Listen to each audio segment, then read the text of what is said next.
Hey, in this video, I'm going to talk about our new feature we've just released, which is custom load inputs. So if I go into my project defaults here, you'll see we've now got a new table here, custom distributed loads for linking. By default, we've got this floor load. I'm just going to delete that. I'm just going to create a new one. So the idea with this feature is quite often you might have different loads that apply in different areas of your building, and you know that you're going to have to enter them more than once. So you want to be able to enter them once here, and then you can use our linking mechanism to just enter them multiple times without having to repeat these numbers every time. So if I say, I'm just going to do one for living room, say, and we're going to do dead load 10 PSF, live load 40 PSF, and then let's do one for, say, hallways. I'm making this up, right? But let's do dead load again. Let's do 15 PSF, and live load will do 100 PSF. And maybe we want to do the, I don't know, maybe there's a sunroom or something like that, or a deck, let's say. And so dead load, maybe it'll be, again, 10 PSF. Live load might be 60 PSF because it's a deck. And we might also consider a snow load here. And let's say it's 50 pounds per square foot. Okay, so now that I've got this, if I go to here, create a new calculation, I'm just going to do a generic beam just to keep this simple.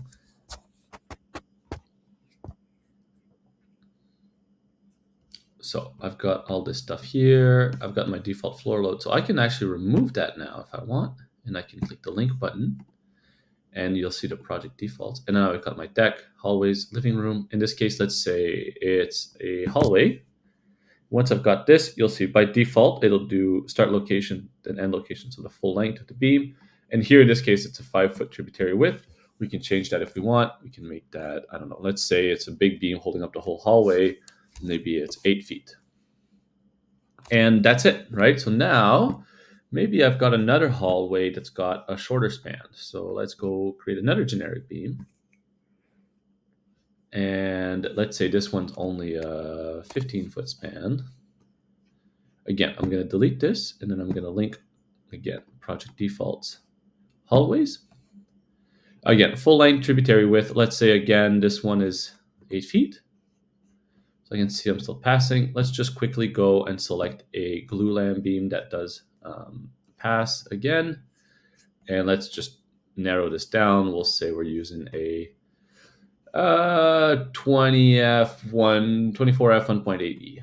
And if I scroll down, I'll see mostly bearing control. So let's just go quickly and make the bearing length. Let's make it 6 inches instead.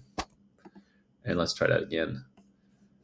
Okay, so I go down and I see a 3 1/8 by 22.5. Let's go for something a little bit wider. Let's go for the 5.5s.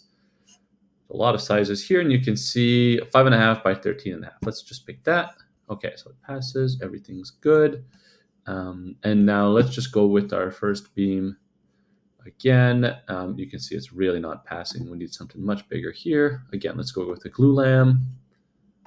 And what did we say? 24F 1.8. Okay, and let's see if we stick with the 5.5s. Oh, again, it's our bearing. So let's go make that 6 inches bearing again. Okay, 5.5. Here we go. If I look, I can see that 22 inches works. Okay, so 5.5 by 22. Okay, so now these, you can see they are good. So they're both linked to the project defaults. So we could do this with the other ones. Now, if I go to project defaults, and let's say my hallway load changes. Before, you might have had to go in every single calculation and manually change those loads. So let's say our architect comes back, and those hallways are actually going to be a library book stacks, right? Who knows? So instead of 100 PSF, it might become 150 PSF. So I'm going to put that here. And you can see immediately my two beams are calculating. Why? Because we've load linked them, right? So this is our standard load linking. So if I open this one, you can see, oh, it's not passing anymore. So that's unfortunate. We can now go and pick a different one.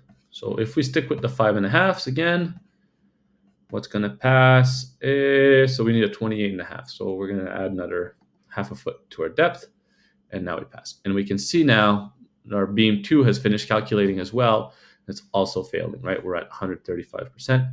So I could go and pick something else. The important thing here is, again, the project defaults. It's linked to the project default. So you can do this with as many loads as you want. If I wanted to add on top of the hallway, maybe it's only up to the first 15 feet. And then the rest, maybe I want to add the deck like this. Maybe I want to do that, right? And maybe my deck load, actually, I want it to be at 15 feet. All right, it's a cantilever. I don't know, right? So let's make this a cantilever beam. So you can see now it's cantilevering out like that. And that's it, right? So I've linked my deck load as well. Again, if I go to my project defaults, it'll update automatically.